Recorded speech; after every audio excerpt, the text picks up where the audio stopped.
If this story interested you, don't forget to subscribe to our channel and tell us which city you're watching from. Continuing, Heathrow International Airport at 3 in the morning was a strange limbo. Cold lights illuminated rows of empty chairs while the muffled sound of cleaning machines echoed on the gleaming floor. An exhausted-looking man, unshaven and with a lost gaze, sat hunched on one of the benches in the waiting area. In his arms, a small pink backpack embroidered with colorful unicorns. Beside him, asleep in a fetal position, a 6-year-old girl with curly brown hair stirred from time to time, sensitive to subtle changes in light and distant sounds that no one else seemed to notice. Robert Nolan ran a hand over his tired eyes. Once his name graced the covers of business and technology magazines. The British startup genius, the London visionary, the entrepreneur who revolutionized the national digital market. These titles now sounded like distant echoes of a life that no longer belonged to him. His gaze shifted to his daughter, Lucy, who stirred as she felt her father's gentle touch on her forehead. "It's okay, Lulu," he whispered, using the nickname that always calmed the girl. "Daddy's here." Lucy was autistic. Her world was made of patterns, specific colors, and sounds that only she could organize. To others, an almost empty airport might seem quiet, but Robert knew that for his daughter, every air conditioning compressor, every distant announcement over the sound system, every hum of a fluorescent lamp was a stimulus that could trigger a sensory storm. The flight to Manchester had been cancelled due to bad weather. It was the third postponement in 2 days. Money was running out, and the job offer an old colleague had made him in the north seemed increasingly distant. Only a few crumpled notes remained in his wallet, enough to buy a snack and maybe pay for a taxi to some cheap hotel, if absolutely necessary. But every unplanned expense meant one less day of survival. As he adjusted his jacket over Lucy, his fingers touched the thin chain he still wore around his neck, Catherine's last gift before her unexpected goodbye. The rare disease that took his wife gave no time for elaborate farewells.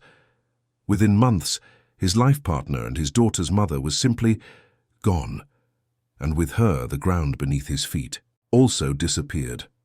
On the other side of the departure lounge, Clara Miller watched discreetly. Dressed in jeans, a neutral top, and her hair tied in a discreet bun, she could easily pass for just another tired passenger. But her attentive eyes and always alert posture revealed her true function to anyone who knew how to observe.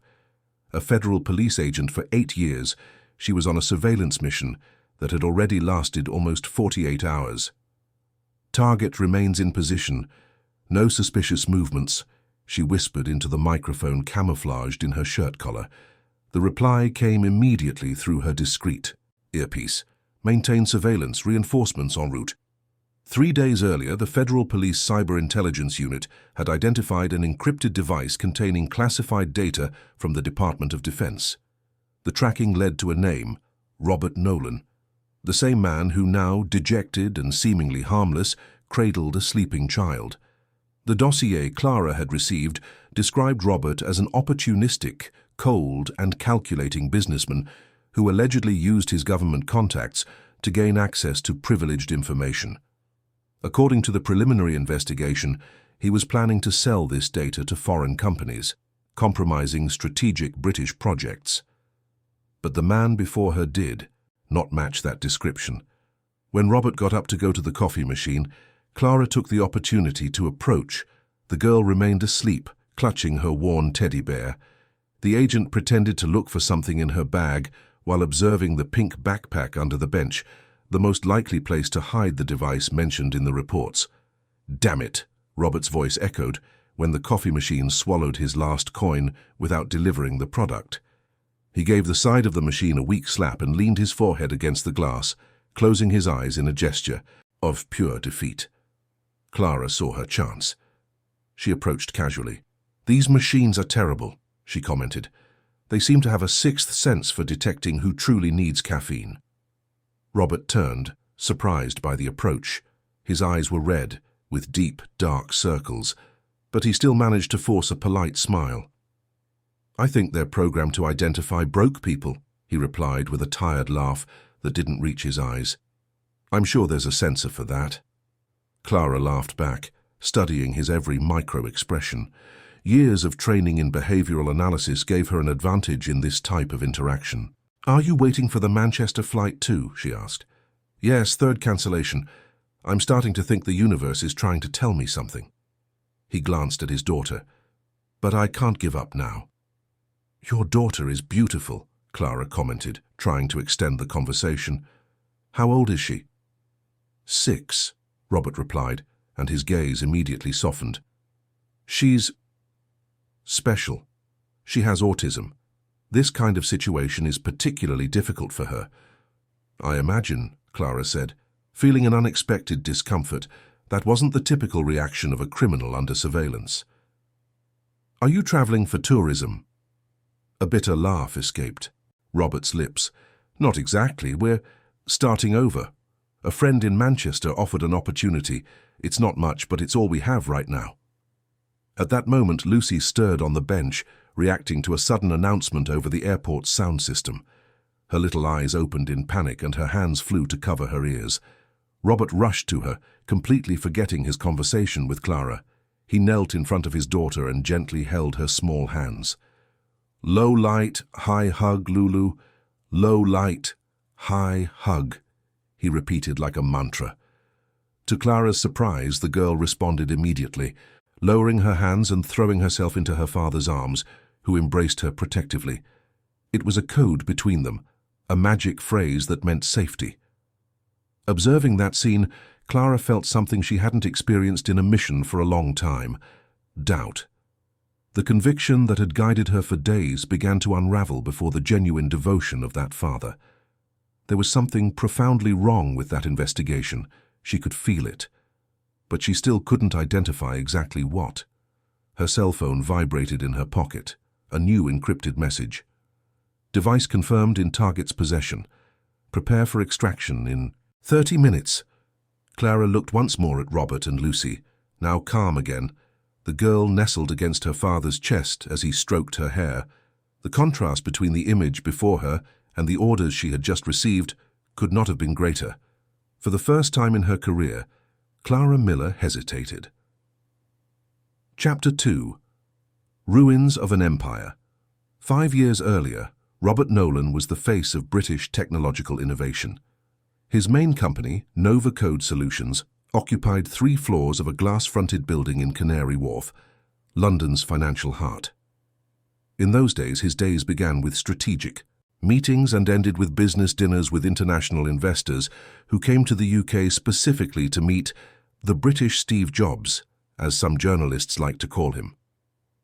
On a particularly busy afternoon, Robert received a call that would change his life.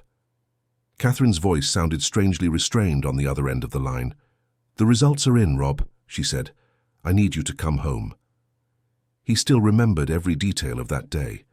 The chaotic motorway traffic, the fine rain blurring the windshield, the melancholic music playing on the radio like a premonitory soundtrack. When he arrived home, in the upscale Richmond estate, he found Catherine sitting on the balcony, looking at the horizon with a calm that contrasted with the storm in her eyes. Hammond-Rich syndrome, a rare and progressive interstitial lung disease. The name sounded like an incomprehensible code in the mouth of the doctor who attended them in the following weeks. Experimental treatments, probability of response, limited life expectancy, terms that became pillars of the new reality being built around them. Lucy, only 2 years old at the time, sensed that something had changed, even without understanding the magnitude of the situation. Her recently diagnosed autism made the task of helping her process the changes occurring at home even more complex. Robert gradually reduced his presence at the company. Important meetings were delegated to directors, launches postponed, projects reviewed. Novacode, which had been growing at impressive rates, began to show signs of deceleration. Shareholders became uneasy. Partners began to question the company's direction.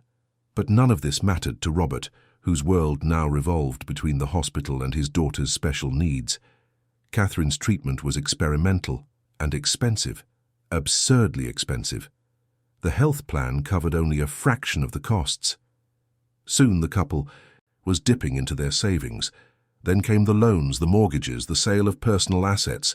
"Don't do it, Rob," Catherine pleaded one night when he mentioned selling his majority stake in Novacode. "You built this empire from scratch. It's your legacy." "Legacy?" He laughed without humor, holding his wife's fragile hand in his.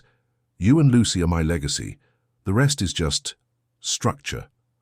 A month later, the official announcement: Robert Nolan sold 60% of his shares in Novacode to a group of investors led by his former partner, Paul Miller. The financial market buzzed with speculation. The press tried in vain to extract more substantial statements than the laconic press release sent by the press office. Behind the scenes, the deal was less advantageous than it seemed. The urgency of the situation had forced Robert to accept a value below market. The money, however, financed the couple's trip to the United States, where a promising treatment was in the final phase of clinical trials. Boston welcomed the Nolan family with an inclement winter, as cold as the probabilities the American doctors presented. For 3 months, Catherine underwent a rigorous protocol that consumed her strength, but fed hope. Lucy, displaced from her familiar environment and routine, manifested increasingly severe anxiety crises. Robert divided his time between the hospital and the rented apartment, where he tried to maintain some sense of normalcy for his daughter. When the treatment failed, the disappointment was devastating, but there was no time for lamentations. New protocols, new specialists, new attempts. The money, however, was draining at an alarming speed. Robert began to discreetly sell his properties in the UK, first the holiday apartment in Brighton, then the country house in the Lake District, and finally the main residence in Richmond. A year and a half after the initial diagnosis, the couple returned to the UK without the improvement they so longed for. The disease progressed inexorably, stealing Catherine's breath and, with it, Robert's hopes. In the following weeks, he still tried to rebuild himself professionally. He used his contacts to seek consulting contracts, proposed partnerships with old colleagues in the sector. Some were kind enough to offer occasional jobs. Others barely answered his calls, as if failure were contagious. It was around this time that Robert's path briefly crossed with the federal government. A former college colleague, now a high-ranking official in the Department of Science and Technology, invited him to participate in a public service digitalization project. The work paid reasonably well and lasted almost 6 months, enough time for Robert to learn the intricacies of state bureaucracy and gain access to information that, without realizing it, would put him in a compromising position in the future. When Catherine finally said goodbye to this world, on a rainy September afternoon, Robert was by her side, holding her hand. Her last words were a plea. "Take care of our girl, she only has you now." The funeral was discreet. Few friends attended. Most had distanced themselves during the long illness, unable to deal with the weight of others' suffering. Catherine's elderly parents tried to comfort their granddaughter, who did not fully understand what was happening, but deeply felt her mother's absence. It was Paul Miller, ironically, who approached Robert after the ceremony. The man who had bought his company for a fraction of its real value now offered condolences and, almost as an insult disguised as kindness, a consultant position at Novacode. "You can come back as Director of Innovation," Paul said, with that false corporate cordiality. It wouldn't be the same. As before, of course, but— "Thank you, Paul," Robert interrupted without the energy for indignation. "I'll think about it." He never called back. Pride, that last refuge of the fallen, prevented him from accepting the thinly disguised charity of the man who now commanded his former empire. The following weeks were a blur of bureaucracy, accumulated debts, and desperate negotiations with creditors. The house they lived in, already mortgaged to pay for treatments, was the last to go. Robert and Lucy moved to a tiny apartment in Brixton, London, specialized therapies for the girl, once an unquestionable part of her. Education became an impossible luxury. It was then that a message arrived from Charles Foster, an old college friend who now lived in Manchester. "I'm putting together a team for a new project. We need someone with your experience. It's nothing as grand as what you used to do, but it's honest work and it pays the bills. If you're interested, the spot is yours." For the first time in months, Robert felt a glimmer of hope. He sold what little he had left, packed some of his and his daughter's clothes into 2 worn suitcases, and bought the cheapest tickets he could find to Manchester. What he couldn't know, was that his name had been linked to a scandal that was just beginning to form behind the scenes of power in Washington, D.C. Someone was using his old access credentials to the ministry's systems, and classified information was leaking into the wrong hands. The investigation, still in its initial stages, pointed to a single suspect, Robert Nolan, the former technology entrepreneur, who, according to the evidence, had decided to sell government data to recover his lost assets. As he boarded for what he hoped would be a new beginning, Robert had no idea he was walking directly into a trap, and Clara Miller, the agent assigned to watch him, didn't know she was about to question everything she believed about her job and about the man she was observing from across the airport lounge. Chapter 3. The Washington, D.C. watchdog. Clara Miller had become a federal police agent by conviction, not by chance. Daughter of a detective and a law professor, she grew up in Washington, D.C., hearing stories about justice, duty, and the thin line separating right from legal. At 32, she was already respected in the Intelligence Directorate as a methodical, incorruptible professional, and above all, loyal to protocol. Protocol is what prevents us from becoming what we fight, her father used to say, before Alzheimer's stole his memories and principles. Clara held this maxim as a mantra. 5 days before the encounter at Heathrow Airport, she was called to Director Maurice Adams' office. The grey-haired man with piercing eyes was not known for handing out compliments, but his grave expression that morning indicated something beyond usual seriousness. "Operation Backdoor," he said, sliding a confidential folder across the table. "A data leak from the Department of Defense. Facial recognition algorithms being implemented at the borders. Classified information." Clara quickly flipped through the dossier. Graphs, codes, technical reports on a surveillance system being developed to integrate national security databases. "How much leaked?" she asked, professional as always. "Enough to compromise the security of border operations. Our technicians detected an encrypted device transmitting data from within the department to external servers. We managed to trace the IP to a former consultant, Robert Nolan." The name sounded vaguely familiar. Clara did a quick mental search. "The technology entrepreneur? The one who appeared in magazines?" Maurice nodded, his face hardening. "Former entrepreneur, sold everything a few years ago, briefly worked for the department on a digitalization project, retained access credentials that should have been revoked. MI5 informs us he's been in contact with foreign groups interested in British surveillance technology." Clara frowned, studying Robert Nolan's photo attached to the dossier. A confident-looking man, charismatic smile, intelligent eyes. The image contrasted with the current description provided by the director. A bankrupt, desperate, potentially dangerous individual. "What's my mission?" she asked, closing the folder. "Surveillance and confirmation. Nolan bought tickets to Manchester. We believe he's trying to leave London with the device. You will follow him, confirm he has the item, and prepare the approach." "That's all? Why not arrest him immediately?" The director exchanged a significant look with Agent Miller, who had remained silent in the corner of the room until then. "We suspect he has accomplices," Agent Miller explained, approaching. "We want to see who he contacts, understand the entire network before closing in." Something in the explanation sounded strangely vague, but Clara didn't question it. Protocol. Sometimes field agents shouldn't know all the details.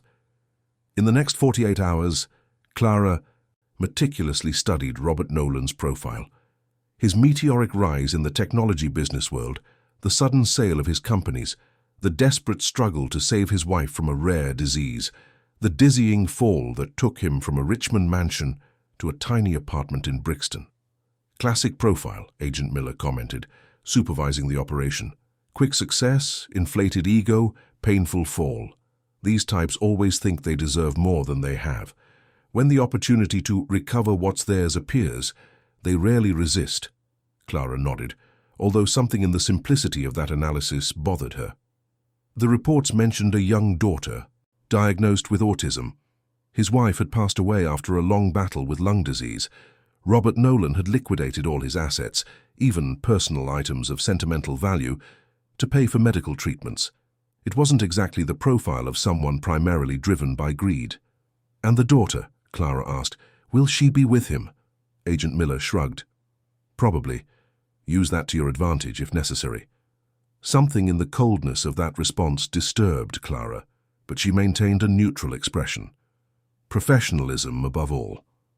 The next day, surveillance began. Robert and his daughter Lucy were located in an economy hotel near the airport. Clara observed from a distance as they checked out.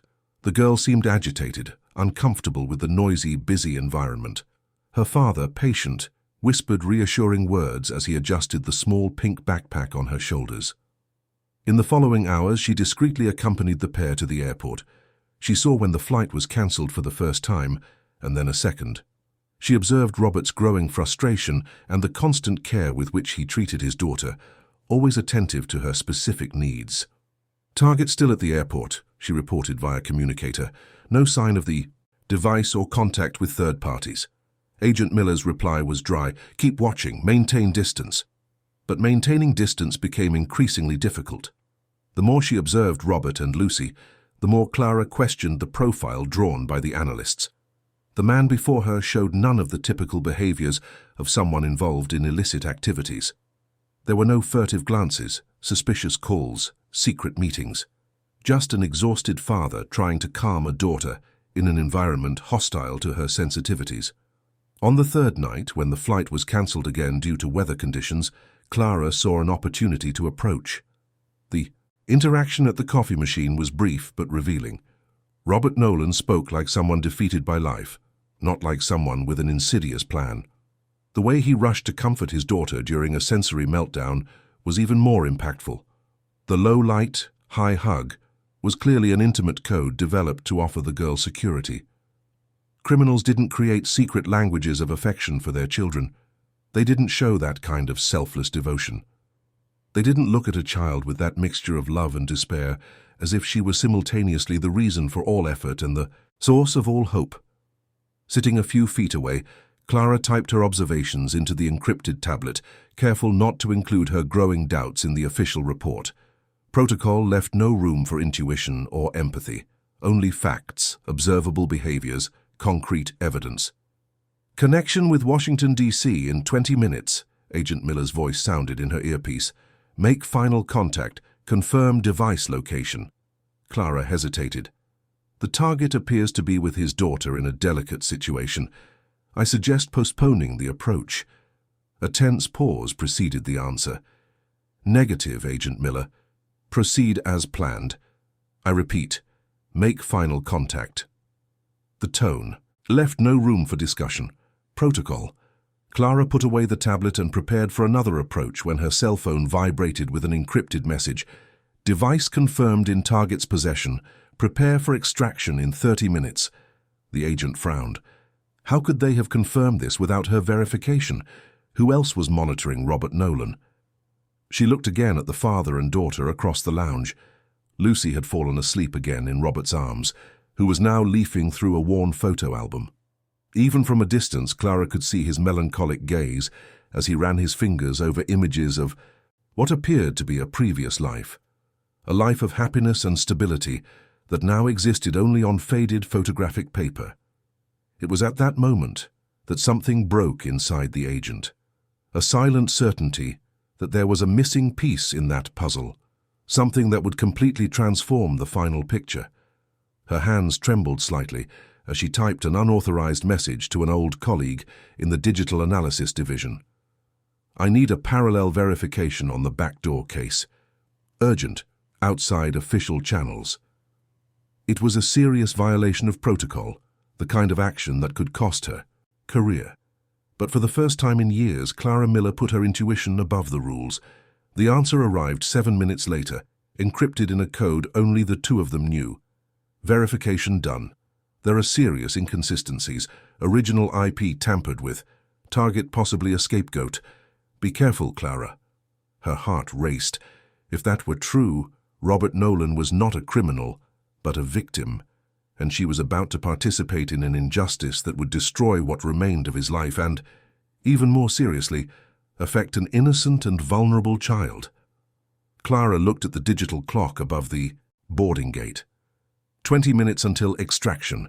20 minutes to make a decision that would irreversibly change the course of 3 lives, Robert's, Lucy's, and her own. Protocol said to follow orders. But what would her father say before the disease erased his principles? What would truly be just in that situation? With her gaze fixed on the small pink backpack embroidered with unicorns, Clara Miller made her choice. Chapter 4. Conspiracy in Shadows. The rain began to fall over Heathrow Airport, thin and persistent, as if the sky wanted to accompany the melancholy that hung in the air. Robert looked out the wide glass window as Lucy slept in his lap. Drops ran down the glass, distorting the runway lights into colourful blurs that resembled the abstract drawings his daughter made when she was calm. Flight 3547 to Manchester. Attention passengers. Due to improved weather conditions, boarding will begin in 30 minutes. Please proceed to gate 15.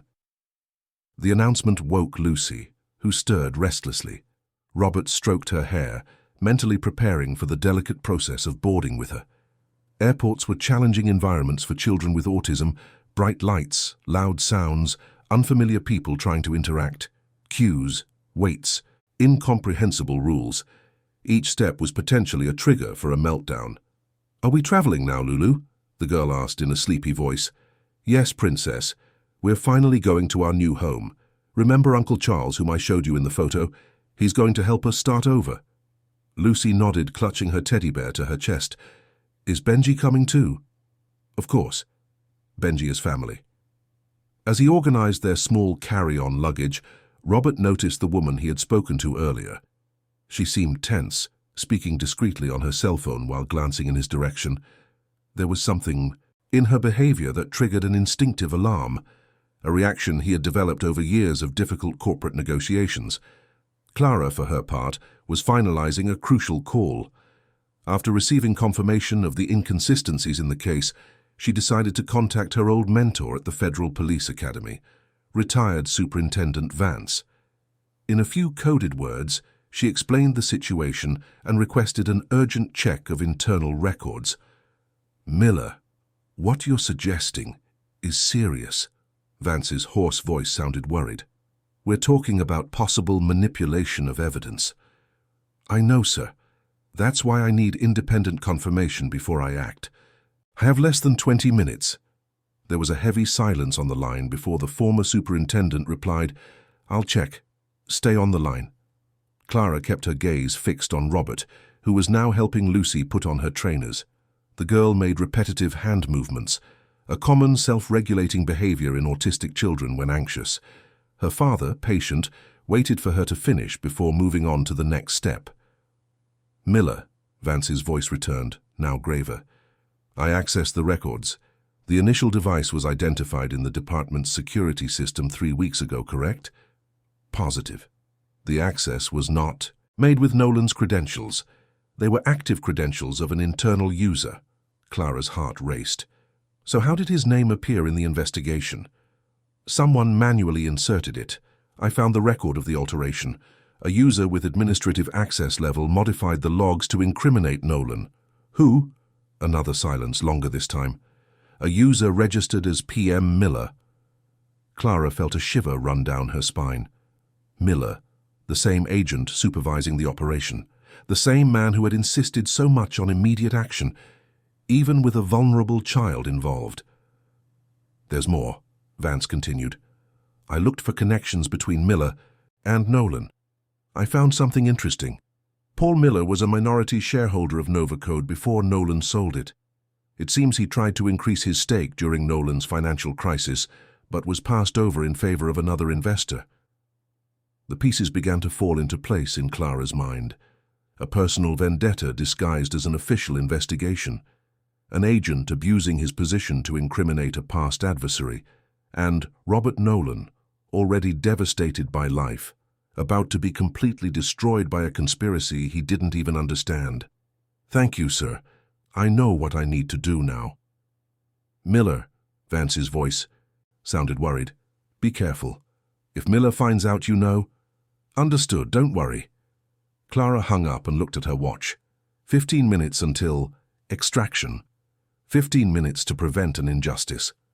She crossed the lounge with determined steps towards Robert and Lucy. As she approached, she could see surprise and a slight apprehension in the man's eyes. "Hello again," she said, trying to sound casual. "Looks like we're finally boarding." Robert nodded, cautious. Yes, finally. Clara took a deep breath. There was no time for subtleties. "Mr. Nolan, I need you to listen very carefully. Don't react. You are in danger." Robert's eyes widened for an instant before he managed to control his expression. "Who are you?" Clara discreetly showed her badge. "Agent Clara Miller, Federal Police. I'm not your enemy. But there are other agents here who believe you're involved in a data leak from the Department of Defense." "That's absurd," Robert whispered, instinctively pulling Lucy closer. "I have nothing to do with it." "I know," Clara replied, looking around to make sure they weren't being watched. "I believe you're being framed. Someone with internal access to the systems manipulated evidence to make it look like you're guilty." "Why? I have nothing left. I lost everything. What sense would that make?" "Paul Miller, does that name mean anything to you?" Robert's face paled. "Paul? My former partner? He's involved in this?" "He works for the Federal Police now. He's the supervisor of this operation. And I found out he tampered with evidence to incriminate you." Robert closed his eyes for a moment, processing the information. When he opened them again, there was a mixture of understanding and anger. He always wanted Nova Code for himself. When I sold my shares, I offered them to him first, but I demanded that the original team be kept. He didn't accept, so I sold to an international consortium. He never forgave me for that. Lucy, sensing her father's tension, began to stir. "Daddy, light too bright," she murmured, partially covering her eyes. Robert immediately shifted his focus to his daughter. "Low light, high hug, Lulu, it's okay." Clara looked at her watch. 10 minutes. "Mr. Nolan, federal agents with orders to arrest you will soon swarm this area. I need to get you out of here now." "And why should I trust you?" he asked, distrust evident in his voice. "Because I'm the only chance you have. And because I know you wouldn't risk your daughter's well-being. If I were lying, why would I warn you? I could simply let them arrest you." Robert looked at Lucy, who was now swaying slightly back and forth, her self-comforting movement when she felt anxiety rise. The thought of his daughter witnessing his arrest, being separated from him, perhaps sent to some institution while the case was investigated. It was unbearable. "What do you suggest?" he finally asked. "There's a service exit near the restrooms. I can take you there. I have a car waiting. We need to leave before Miller's team arrives." As she spoke, Clara's phone vibrated. A message from Miller. "Team en route. Stay on site. Prepare target." "We don't have much time," she said, putting her phone away. "We need to go now." Robert hesitated only a moment before grabbing the pink backpack and the small carry-on bag. "Lulu, we need to play a game. We're going to follow the lady and be very quiet, like spies. Can you be a spy for Daddy?" To Clara's surprise, the girl smiled, seeming to understand the game. "Spies have secret missions," Lucy said, surprisingly articulate when the subject interested her. "Exactly, and our mission is to follow quietly." Clara guided them along an indirect path, avoiding the security cameras she knew well. Robert followed closely, holding Lucy's hand, murmuring reassuring words when they passed through busier or noisier areas. As they approached the service exit, Clara saw Miller entering the main lounge through the reflection in a glass panel. He was accompanied by 4 plainclothes agents, all with the unmistakable posture of police officers on a mission. "Now," she whispered, pushing a door marked "Employees Only." A narrow corridor led to a loading and unloading area, where service vehicles parked to supply the airport's shops and restaurants. "My car is right there," Clara indicated, pointing to an unmarked silver Duster. As they hurried through the service parking lot, Robert noticed something that made him stop. "Wait, how did you know?" "Knew what?" Clara asked, nervous about the sudden stop. "How did you know my former company was sold to an international consortium and not to Paul? That's not public information." Clara's brown eyes met his. "Because I did my homework. I read your full dossier, including financial details that weren't released. And because, unlike Miller, I still believe in investigating before condemning. Before Robert could reply, a voice echoed from the parking lot entrance. Agent Miller. Paul Miller stood 30 feet away, accompanied by 2 agents. His normally controlled expression now showed barely suppressed rage. Step away from the suspect, Miller. That's a direct order. Clara positioned herself between Miller and Robert. He's not a suspect, Miller. He's a scapegoat, and I know why. You're compromised, Miller. Step away now or you'll be considered an accomplice. Accomplice? Clara gave a bitter laugh. You tampered with evidence to incriminate an innocent man. A man you know from the past. A man against whom you have a personal vendetta. Paul Miller's face hardened. You don't know what you're talking about. Paul Miller, minority shareholder of Novacode, passed over when Robert sold his stake. Now using your position in the federal police for personal revenge, I know exactly what I'm talking about. A tense silence fell over the parking lot. The other agents exchanged confused glances, clearly not expecting this confrontation. Daddy, I'm scared, Lucy whispered, hiding behind her father's legs. It was the child's voice that seemed to change something in the atmosphere. One of the agents accompanying Paul Miller stepped forward. Sir, perhaps we should review procedures. There's a child involved. Paul Miller ignored the comment, stepping forward. This is the last time, Miller. Step away from the suspect. Clara didn't move. On the contrary, she drew her weapon and pointed it at the ground, not a direct threat, but an unequivocal statement of her position. No, Miller. You're going to hear what I have to say, and everyone else here will too. Chapter 5. The Truth Exposed. The tension in the airport parking lot was palpable. The rain was falling, harder now, creating a curtain of water that isolated the small group from the rest of the world. The streetlights reflected in the puddles, illuminating tense and confused faces. All of you are being used, Clara continued, maintaining her protective stance between Paul Miller and the Nolan family. This man is not a criminal. He is a victim of evidence manipulation. The agents accompanying Paul Miller exchanged uneasy glances.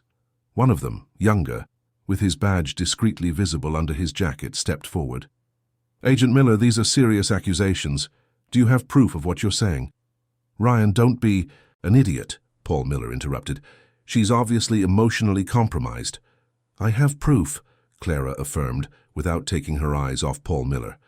Superintendent Vance verified the internal records. Access to the system was not made with Nolan's credentials, but with active credentials of an internal user. The logs were subsequently altered by a user identified as PM Miller. Paul Miller's face paled for an instant before he regained his composure. That's ridiculous. Vance is retired. He doesn't have access to the systems. He still has friends in the department, Clara replied. And unlike you, he still follows the principles the federal police should represent. Lucy, startled by the raised voices, began to whimper softly, swaying back and forth. Robert knelt beside her, whispering reassuring words. Look at them, Clara said, indicating father and daughter. Is this the great criminal you came to arrest?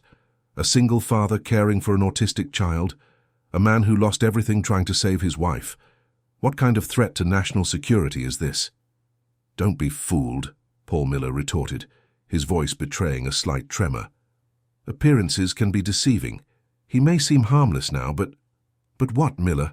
Clara interrupted. Or should I call you? Paul? How many here know that you've known Robert Nolan from before? That you tried to buy his company when he was desperate? One of the more experienced agents, Sanders, frowned. Is that true, Miller? Irrelevant, Paul Miller replied dryly. We're here for a matter of national security, not because of private business from the past. Nothing irrelevant when you use your position for a personal vendetta, Clara countered.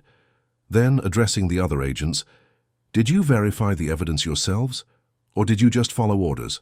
What is the protocol for independent verification in high-sensitivity cases? The words hit the right spot. Sanders, known for his procedural rigor, visibly hesitated. Sanders, don't tell me you're considering her crazy talk, Paul Miller said, his tone now more nervous. It's not crazy talk. Robert's voice sounded firm, despite the situation. He stood up, still keeping a protective hand on Lucy's shoulder. Paul was always obsessed with control.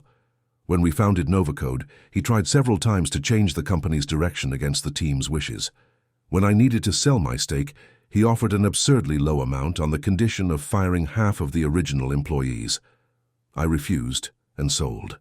To a consortium that kept the jobs. Paul Miller took a threatening step towards Robert, but Sanders placed a hand on his chest, restraining him. "He's lying!" Paul Miller shouted. "This story has nothing to do with the investigation." "Then why are you so agitated?" Clara questioned. "If there's nothing to hide, why does the mention of your past affect you so much?" The young agent, Ryan, pulled out his phone. "I'm checking the records right now." "No!" Paul Miller tried to stop him, but Sanders, now clearly suspicious, blocked his way. "Miller, control yourself. If there's nothing to hide, there's no problem checking." At that moment, Sanders' radio crackled. An authoritative voice sounded. "Agents, attention. Operation Backdoor suspended by order of the superintendents. I repeat, operation suspended. Return immediately to headquarters." The silence that followed was broken only by the sound of the rain and Lucy's low whimpers, still disturbed by the tense situation. "What does that mean?" Ryan asked, confused. "It means someone at the top just found out what Miller was doing," Clara replied, finally lowering her weapon. "Vance must have activated his contacts. The operation is being reviewed." Paul Miller remained motionless, his face a mask of contained fury. When he finally spoke, his voice sounded strangely calm. "This isn't over, Nolan, nor for you, Miller." Sanders stepped forward, taking control of the situation. "Agent Miller, hand over your weapon and badge.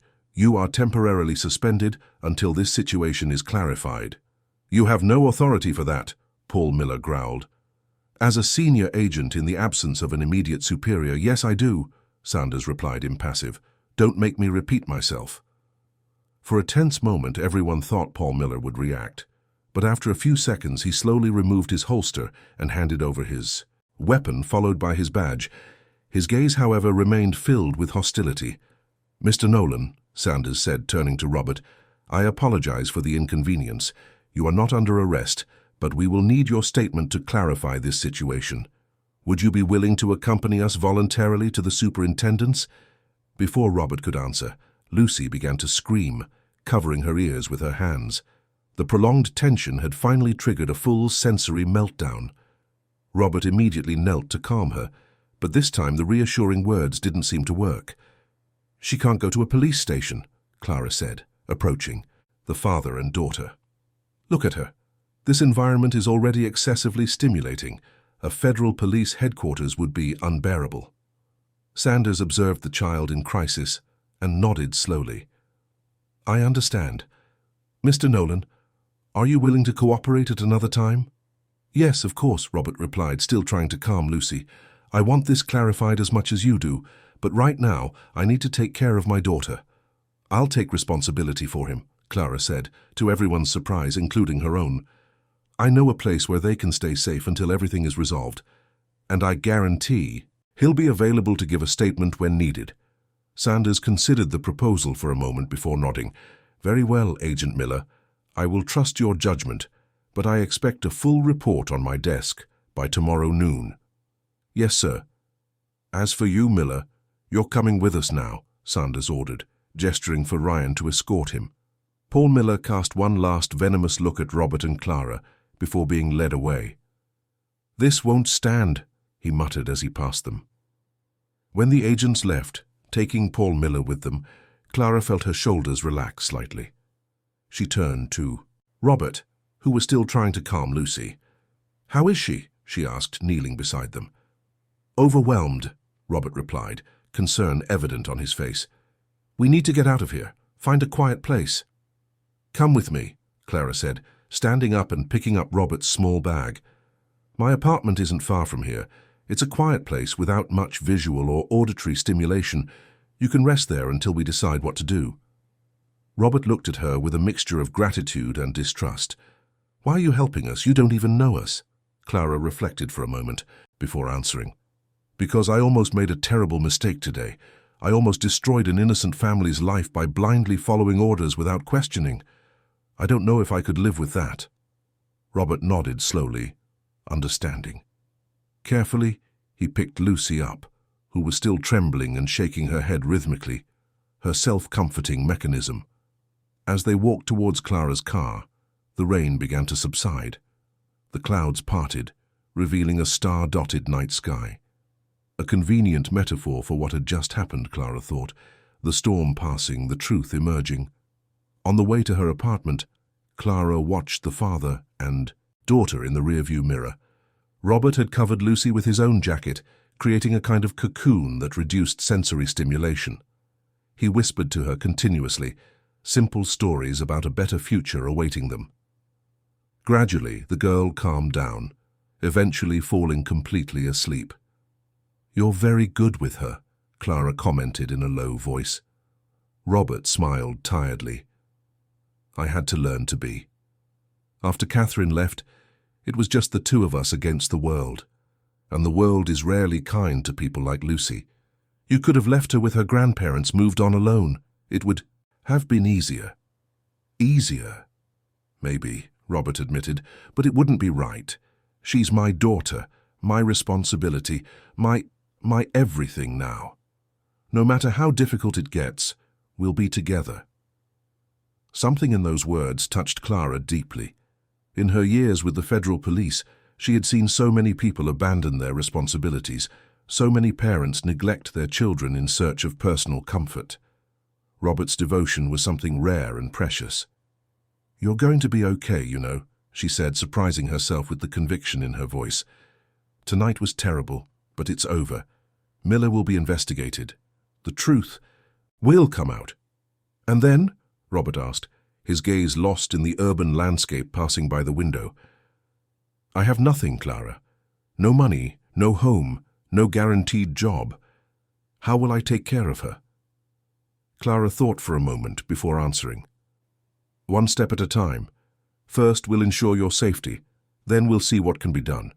I have some contacts who might be able to help." The rest of the drive passed in comfortable silence. When they arrived at the modest building where Clara lived, Lucy was still sleeping soundly. Robert carefully carried her, following Clara, to the elevator. The apartment was small but organized and welcoming. Walls in soft tones, few decorative objects, indirect lighting. Inadvertently, Clara had created an environment quite suitable for a child with sensory sensitivities. "You can use the guest room," she indicated. "It's not big, but the bed is comfortable." Robert nodded gratefully and took Lucy to the indicated room. Clara took the opportunity to prepare some tea in the small kitchen. While the water boiled, she sent a message to Vance updating him on the situation and thanking him for his intervention. The reply came almost immediately. "You did the right thing, Miller. Miller is being interrogated now. Apparently he didn't act alone. More people are involved. Take care of our protected witnesses. We'll talk tomorrow." "More people involved?" Clara frowned, intrigued. Who else would have an interest in framing a bankrupt businessman? When Robert returned to the living room, Clara offered him a cup of tea. "Is she okay?" she asked. "Yes, completely asleep. Days like this exhaust her." He accepted the tea with a tired smile. "Thank you for everything." "Don't thank me yet," Clara replied, sitting on the sofa. "This is far from over." Miller mentioned he didn't act alone. "We need to find out who else is involved and why." Robert sat in the opposite armchair, his expression turning serious. "I have a theory about that." Clara leaned forward, interested. "I'm listening." Chapter 6. New Beginnings. The teacup warmed Robert's hands as he organized his thoughts. Clara's apartment, with its soft lighting and minimalist decor, offered a strange sense of security after the chaotic past 72 hours. "When I sold Nova Code," he began, "it wasn't just Paul who was dissatisfied. There was another interested party, George Maxwell, owner of Tech Global. The cybersecurity." "Defense giant?" Clara asked, immediately alert. "Exactly. Tech Global wanted to absorb our pattern recognition algorithms. They offered a lot of money, but their intentions weren't good. They supplied systems to governments with questionable human rights records. I refused the offer. and sold to a European consortium with ethical principles more aligned with mine. And you think George could be behind all this? Paul and George were always close, Robert explained. During my work at the department, I discovered that Tech Global was competing to provide the new border surveillance system. My technical report was not favorable to them. I identified security flaws that could compromise classified data. Clara quickly typed some notes into her phone. That makes sense. Miller would have access to the federal police's internal systems. George would have the motive and the resources for such an operation. A perfect scapegoat, Robert murmured. The bankrupt former entrepreneur, desperate for money, selling secrets to save himself. I'll need to report this immediately, Clara said, standing up. If George Maxwell is truly involved, this goes far beyond a personal vendetta. It's a matter of national security and corporate corruption. While Clara made a call in the next room, Robert walked to the window. London stretched before him, a sea of lights dotting the darkness. Somewhere on that horizon was his past, the office in Canary Wharf, the house in Richmond, the elegant restaurants where he closed multi-million-pound deals. All of it seemed to belong to another life, another person. A slight noise caught his attention. Lucy was standing at the bedroom door, rubbing her sleepy eyes. "Daddy?" she called, her voice small and uncertain. Robert immediately went to her, kneeling to be at her eye level. "Hi, Princess. Did you sleep well?" The girl nodded, looking around with curiosity. "Where are we?" "At a friend's house. She's helping us." "Are we going to Manchester tomorrow?" Robert hesitated. With everything that had happened, he wasn't sure if they should still follow the original plan. "I don't know, Lulu. Maybe we need to stay in London for a few more days." To his surprise, Lucy didn't protest. Instead, she approached the window, fascinated by the city lights. "It's pretty," she commented, her small hand pressed against the glass. "Yes, it's pretty," Robert agreed, watching his daughter with infinite love. Even in the darkest moments, she found beauty. Clara returned to the living room, her face showing a mixture of satisfaction and concern. Seeing Lucy awake, she smiled. "Hello, Lucy. I'm Clara. Did you sleep well?" The girl didn't respond directly, still watching the lights through the window. Robert explained in a low voice, "She doesn't always respond to direct questions from strangers. It's not personal." Clara nodded understandingly. "No problem. I have news," she continued, addressing Robert. "Vance confirmed they are investigating connections between Miller and Tech Global. They found suspicious transfers to an offshore account linked to him." "What about us?" Robert asked, indicating himself and his daughter. "You are officially under federal police protection until everything is clarified. Tomorrow an agent will come to take your formal statement right here. We thought it best to avoid taking Lucy to a stressful environment." Robert let out a sigh of relief. "Thank you." "Don't thank me yet," Clara said, her tone more serious. "The investigation will be long. You may need to testify eventually. And George Maxwell is a powerful man, with connections everywhere." "I'm used to fighting giants," Robert replied with a tired smile. "I used to be one of them, remember?" A comfortable silence settled as both watched Lucy, who had now found a small aquarium on Clara's shelf and was observing it with fascination. "She likes fish," Robert commented. "Something about the movement of the water and the colors. It calms her." "I have 3 neons and a betta," Clara explained, approaching the girl. "The blue one is named Bubbles. The others don't have names yet." Lucy looked at Clara for the first time, her eyes showing genuine interest. "Can I name them?" "Of course," Clara replied, surprised and touched by the unexpected interaction. "What names do you suggest?" "Sparkle, Splash, and Hug." Robert chuckled softly. "Hug is an interesting name for a fish." Lucy looked at her father with that seriousness only children can express. "Fish hug with their eyes, Daddy. Everyone knows that." Something in the innocence of that explanation deeply touched both adults. Clara felt her eyes well up, while Robert swallowed hard, moved. "Hug is a perfect name," Clara agreed, kneeling beside the girl. "You're very clever, you know." Lucy smiled shyly before returning her attention to the fish. In the hours that followed, a strange normalcy settled in the small apartment. Clara improvised a simple dinner with what she had in the fridge. Robert helped set the table.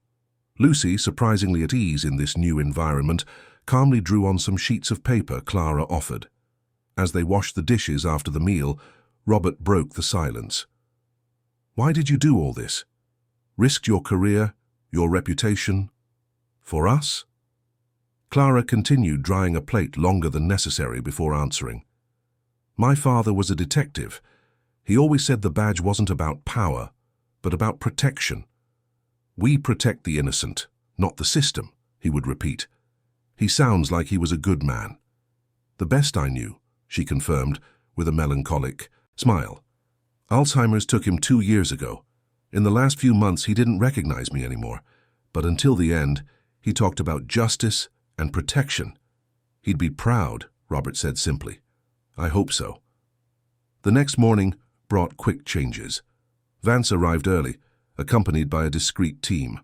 Robert's statement was meticulously recorded. Digital evidence was collected. Old emails, documents from the period he worked at the department, everything that could clarify the plot. "Miller is cooperating," Vance informed during a break. "He's implicating George Maxwell in exchange for a reduced sentence. The operation was bigger than we imagined.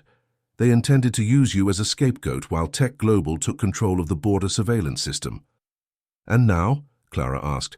"What happens to Robert and Lucy?" "For now, full protection. We have a safe apartment where you can stay until the dust settles," Vance explained, addressing Robert. "After that, well, I think you'll have some interesting proposals." "What do you mean?" Robert asked, confused. The Department of Science and Technology was impressed when they heard the full story. "Your old report on Tech Global's system flaws probably saved the public treasury millions and protected sensitive data. They're interested in hiring you as a permanent consultant." "A job?" Robert seemed incredulous. "A real job? With a salary commensurate with your experience and benefits that include special assistance for Lucy," Vance added, with a rare smile. Robert had to sit down, stunned by the turn of events. After so long struggling just to survive, the prospect of stability seemed almost unreal. "And that's not all," Vance continued. "The European consortium that bought your company heard about the case. Apparently they never found anyone who understood the algorithms as well as you. They're offering a consultant position, remote work, so you can stay in the UK with your daughter." "2 job offers?" Robert laughed, incredulous. "A week ago I couldn't afford a cheap hotel." "Life has its twists and turns," Vance commented, standing up. "Clara, can we talk privately?" While the 2 police officers talked in the hallway, Robert went to the room where Lucy was quietly playing with some colorful blocks Clara had lent her. He knelt beside his daughter, observing the meticulous construction she was making. "Lulu, it looks like things are going to change for us." "Are we staying in London?" she asked, without taking her eyes off her work. "Yes, we're staying. And Daddy's going to have a new job, a good job." "With the fish lady?" Robert smiled. "Not exactly, but I think we'll see her quite a lot." Lucy considered the information for a moment before nodding, apparently satisfied. "She gives good hugs, like Mummy used to." The unexpected comparison caught Robert by surprise, bringing tears to his eyes. Lucy rarely talked about Catherine. "Yes, Princess, she gives good hugs." In the hallway, Vance handed Clara an envelope. "Your transfer to the Cybercrime Division has been approved. You start on Monday." "But I didn't ask for a transfer," she protested, confused. "No, but you demonstrated exactly the kind of critical thinking and integrity we need there. This operation exposed serious vulnerabilities in our digital evidence investigation protocols. We need people who question, who don't blindly follow orders." Clara opened the envelope, quickly reading the official documents. It was a promotion, in fact. More responsibility, better pay, the chance to reformulate procedures. "Thank you, sir. I don't know what to say." "Don't say anything. Just keep doing the right thing, even when it's difficult." Vance paused, looking towards the room where Robert and Lucy were, talking. "They'll need someone during the transition, someone they trust." "I'm available to help in any way necessary," Clara replied promptly. I'm sure you are, Vance said with an enigmatic smile before saying goodbye. 3 months later, on a sunny Sunday afternoon, Clara parked her car in front of a quiet park in West London. It was a space specially designed for children with special needs, with sensory areas and adapted structures. On the bench near the swings, Robert waited for her with a smile.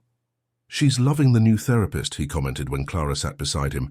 "She said she wants to be a fish scientist when she grows up." "Marine biologist?" Clara laughed. "Excellent choice." They watched Lucy interacting with another child in the sandbox. There were visible improvements in her socialization, small, gradual, but significant. "Work at the department is going well," Robert continued. "It's strange to be on the other side, overseeing contracts instead of seeking them, but I feel like I'm doing something important." "You are," Clara confirmed. "The system you helped implement has already identified 3 attempted breaches in the last 2 months. And how are things in the new division?" "Intense. We're rewriting digital evidence verification protocols. The experience with your case showed us many flaws in the system." Robert looked at her with gratitude. "You know, I spent so much time trying to rebuild what I lost that I didn't realize I was stuck in the past. It took almost being unjustly arrested to understand that I needed to look forward, not back." "And how is that looking forward going?" Clara asked, her tone more personal than professional. "Scary, exciting, necessary." He hesitated for a moment before continuing. "By the way, Lucy asked if you'd like to have dinner with us on Friday. She wants to show you the new aquarium we set up." "I'd love to," Clara replied, smiling. "Wouldn't miss it for anything." A shout of joy caught both their attention. Lucy waved enthusiastically, inviting them to see something she had discovered in the sand. They walked together towards her, 2 adults who found each other in the most improbable circumstances, united by the desire to protect a special child and by the conviction that doing the right thing, even when difficult, was the only possible path. On London's horizon, life continued its frantic pace. Companies were born and failed. Fortunes were made and lost. Power changed hands. But there, in that small park, 3 people rediscovered something far more valuable than any corporate empire: the possibility of starting anew, of building something new on the rubble of what was lost. When Lucy took Clara's hand without hesitation, inviting her to see the sandcastle she had built, Robert felt something he hadn't experienced in a long time: the feeling that, despite all challenges, the future could be bright. Not the future of wealth and recognition he had once aimed for, but a future of true connections, genuine purpose, and, above, whole love.